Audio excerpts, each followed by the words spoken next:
오늘 본문의 말씀은 이 발람이 온다는 소식을 듣고 모압 국경지대 가장자리까지 나아가서 이제 그를 기쁨으로 맞이하고 있는 장면입니다. 발락은 이스라엘 백성들이 자신의 이 코앞까지 들이닥친 것을 보고 몹시 두려워했습니다. 그래서 발람을 불러서 이스라엘을 저주해달라는 부탁을 했습니다. 그가 이제 이스라엘을 저주하게 될 때 이스라엘이 지금까지 이 광야의 여정을 거쳐 오면서 많은 민족을 또 무찌르고 승리하였던 것처럼 자신이 이스라엘의 손에 패배하지 않고 목숨을 구하기 위해서 발람을 초대하는 것이었습니다.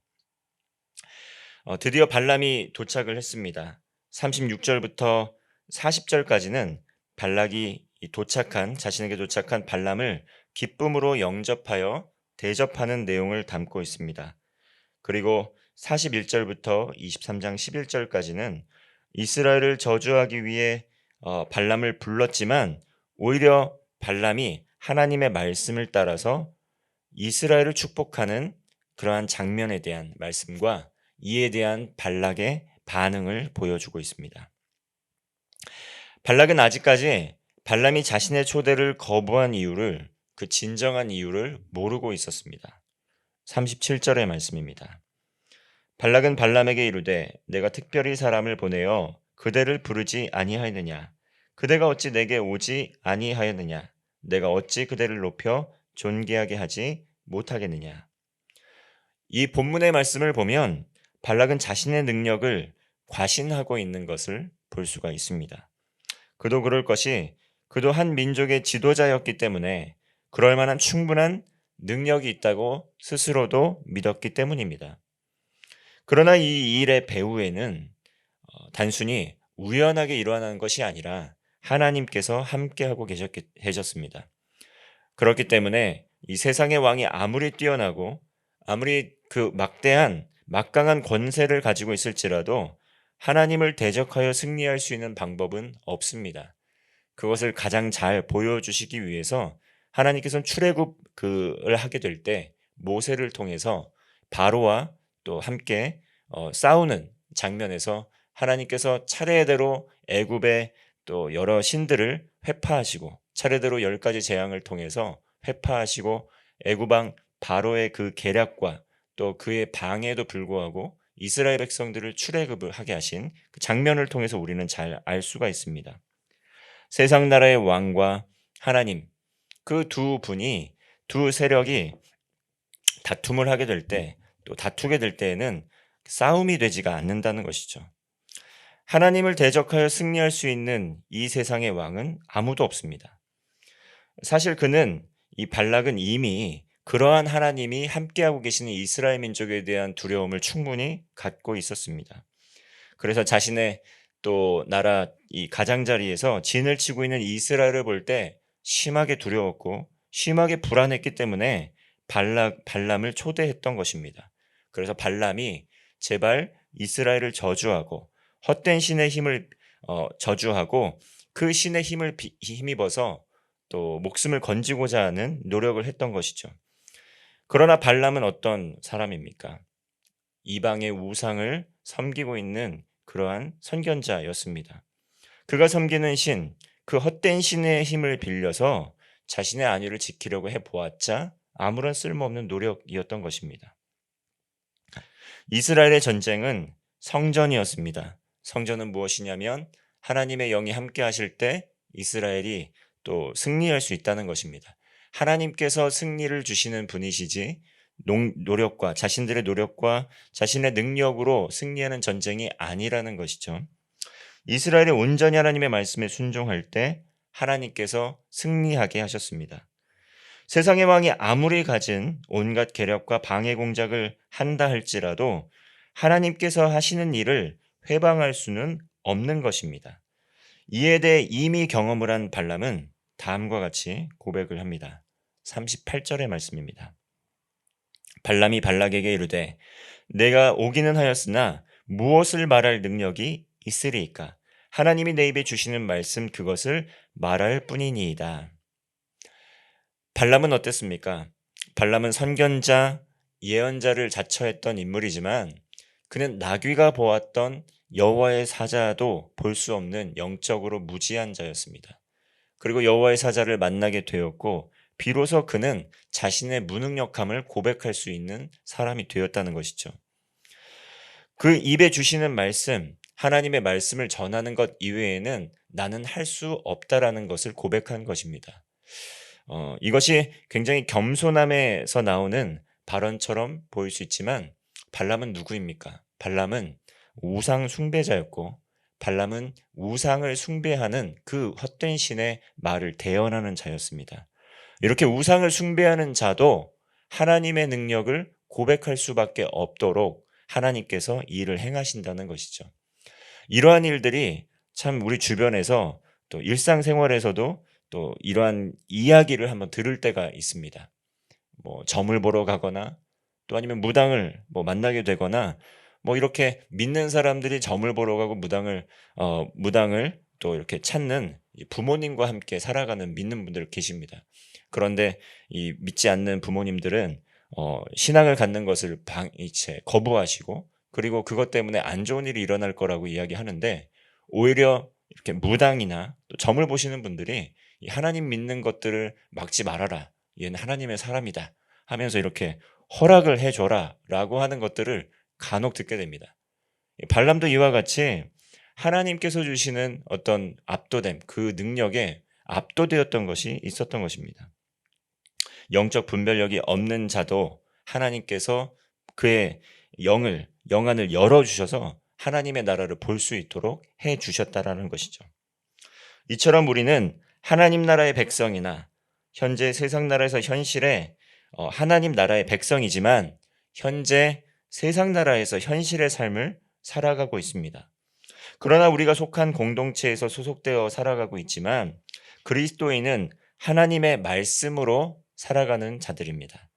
비록 세상의 권세자들이 하나님을 따르는 우리의 삶에 대해 때로는 불편해하고 또 때로는 이 삶에 대해서 비난할 때가 있을지라도 하나님의 뜻에 따라 순종하며 하나님의 일을 행할 책임과 의무가 우리에겐 있습니다. 왜냐하면 하나님께서는 살아계시고 지금도 우리와 함께 하시고 시시때때로 우리에게 능을 주시고 승리케 하여 주시고 있기 때문입니다. 사람이 무엇으로 살 수 있겠는가? 근본적으로 질문을 할 수 있습니다. 성경은 이렇게 말씀을 합니다. 하나님의 입에서 나오는 말씀으로 살 수 있다. 하나님께서 전해주시는 말씀을 통해 우리의 삶의 방향성을 제고할 수 있고 바르고 선한 길로 나아갈 수 있습니다. 그러므로 모든 그리스도인들은 어떠한 면에서는 하나님의 말씀의 대언자라고 할 수 있습니다. 비록 강단에서 말씀을 전하는 설교자, 또 목회자, 또 말씀을 가르치는 자가 하나님의 말씀의 대언자일 뿐만 아니라 오늘 각자의 삶의 자리 가운데에서 하나님께서 성령님을 통해 우리에게 말씀하고 계시고 그 말씀을 우리는 전하는 그 말씀을 전하는 대언자적인 삶을 살고 있다는 것입니다.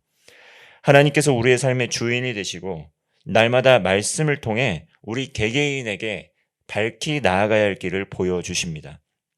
성령님께서 이에 대해 보증하시고 확증하여 주셔서 우리에게 날마다 새로운 능력을 공급하여 주십니다. 하나님께서 하시고자 하는 일은 그 어떤 방해 공작도 막을 수 없습니다. 그러므로 하나님의 뜻을 구하고 그 뜻대로 행하는 것이 우리에게 있는 가장 선하고 바른 길이라는 것이죠. 오늘도 하나님의 뜻을 구하고 하나님의 말씀의 자리에서 그 받은 말씀의 뜻을 밝히 전하며 승리하는 성도 되시기를 바랍니다. 다음으로 이러한 발람이 이제는 이스라엘을 저주하기 위하여 왔던 자신의 임무와 또 발락의 기대와는 또 전혀 다르게 이스라엘을 축복하고 있는 그러한 본문의 말씀입니다. 발락은 발람을 바알의 신당으로 데리고 갑니다. 이스라엘의 진영 끝을 볼 수 있는 곳이었고 또 그곳에서 제단 7을 쌓고 소송아지 7마리와 순양 7마리 이렇게 제물을 드리게 됩니다. 3절의 말씀입니다. 발람이 발락에게 이르되 당신의 번제물 곁에 서소서 나는 저리로 가리이다. 여호와께서 혹시 오셔서 나를 만나시리니 그가 내게 지시하는 것은 다 당신에게 알레리이다 하고 언덕길로 가니 발람은 그대로 하나님께서 지시하신 것을 발락에게 알려주겠다고 말합니다. 그리고 여호와의 말씀이 발람에게 임했습니다. 그리고 7절부터 10절까지 발람은 이렇게 하나님의 말씀을 그대로 전합니다. 그 7절부터 10절까지의 말씀의 내용은 무엇입니까? 이스라엘을 저주하고 이스라엘을 멸망시키겠다는 말이 아니고 이스라엘을 오히려 축복하고 나도 이스라엘처럼 의롭고 선한 길로 살기를 원한다라는 발람의 축복으로 끝 마무리가 되게 됩니다. 발락은 이 이스라엘을 저주하라고 불렀던 이가 오히려 이스라엘을 축복하는 말을 듣고 굉장히 몹시 당황하고 그리고 굉장히 황당해합니다. 크게 실망을 하고 그리고 이 발람에게 반문을 합니다. 11절 말씀입니다. 발락이 발람에게 이르되 그대가 어찌 내게 이같이 행하느냐 나의 원수를 저주하라고 그대를 데려왔거늘 그대가 오히려 축복하였도다. 세상 나라의 권세자였던 발락은 자신의 욕심, 자신의 탐심, 그리고 영적 분별력이 없는 영적인 무지함 가운데 하나님이 함께 하시는 이스라엘 민족을 축복하고 저주했습니다. 오히려 하나님의 살아계신 하나님을 또 알고 그 역사하심을 알고 그 능력을 깨닫고 이스라엘을 받아들였다라면 그는 구원의 길로 들어갈 수 있었을 것입니다. 그러나 영적인 눈이 어두웠기 때문에 하나님이 함께 하시는 이스라엘을 저주하고 자신의 권세와 자신의 능력을 지키고자 하였던 것이죠. 그러나 하나님께서는 그의 일을 그대로 행하셨습니다. 발람을 통해 이스라엘을 축복하신 것입니다. 그러한 이 발락의 질문에 발람이 대답합니다. 12절 말씀입니다. 발람이 대답하여 이르되 여호와께서 내 입에 주신 말씀을 내가 어찌 말하지 아니할 수 있으리이까. 발람도 여호와께서 주신 말씀을 전하지 않을 수가 없었습니다. 여호와께서 그의 입술에 말씀을 주셨고 그는 전해야만 했다라는 것이죠. 마찬가지로 오늘날 우리의 삶에서도 우리에게 날마다 주시는 하나님의 말씀이 있습니다. 우리에게 주시는 생명의 말씀, 구원의 복음, 축복의 말씀이 우리에게도 있다라는 것이죠. 우리가 그 축복의 말씀, 나아가 그 생명을 주시는 그 복음을 어찌 말하지 아니할 수 있으랴. 이것이 우리의 고백이 되기를 원합니다. 아직도 예수님을 알지 못하고 또 어둠과 사망의 권세 가운데 죽음의 길로 나가는 사람들이 많이 있습니다. 특별히 오늘은 어린이날이고 많은 이들이 어린이들과 함께 기뻐하면서 축하하면서 잔치를 벌입니다. 그러나 이 어린 아이들에게, 믿음의 다음 세대들에게, 우리 차세들에게 주어야 할 가장 큰 선물은 무엇이겠습니까? 그것은 바로 가장 큰 축복은 무엇이겠습니까? 바로 예수 그리스도의 생명의 복음을 전하는 것입니다. 아이에게 값비싼 선물, 그리고 값진 추억을 안겨주는 것도 중요합니다. 그것도 중요합니다. 그러나 그 무엇보다도 예수 그리스도의 생명의 복음을 전하게 될 때 하나님께서 그들과 함께 하시고 그들의 삶을 지켜주시고 대대손손 자자손손 그 복을 주신다는 것입니다. 그러한 비밀, 그러한 하나님 나라의 복음의 비밀이 우리에게 있습니다. 어찌 말하지 아니할 수 있으랴. 이것이 우리의 고백이 되기를 원하고 오늘도 때를 얻든지 못 얻든지 생명의 복음을 전하는 성도의 삶 되시기를 바라겠습니다. 기도하겠습니다. 살아계신 하나님 아버지, 우상 숭배자였던 발람도 하나님의 말씀, 그 하나님의 진리의 말씀을 어찌 전하지 아니할 수 있으랴 하면서 이스라엘을 축복하는 말씀을 전하였습니다. 우리 그리스도인들도 하나님께서 우리에게 생명의 복음을 맡겨주셨습니다. 우리의 삶의 자리 가운데에서 날마다 말씀과 기도에 힘쓰고 교제하며 증거하는 삶을 살아갈 때에 생명의 복음이 우리 입술을 통하여 선포되게 하여 주옵소서. 우리 입술을 통하여 어찌 복음이 선포되지 아니할 수 있으랴. 라는 고백이 우리의 고백이 되길 원하고 우리 입술을 통하여 전파되는 말씀을 통해 많은 이들이 예수 그리스도의 복음을 듣고 생명 얻고 구원하는 역사가 일어나게 하여 주옵소서. 오늘도 우리와 동행하여 주시고 힘 주시고 능력을 주시는 임마누엘의 하나님 예수 그리스도의 이름으로 기도드리옵나이다. 아멘.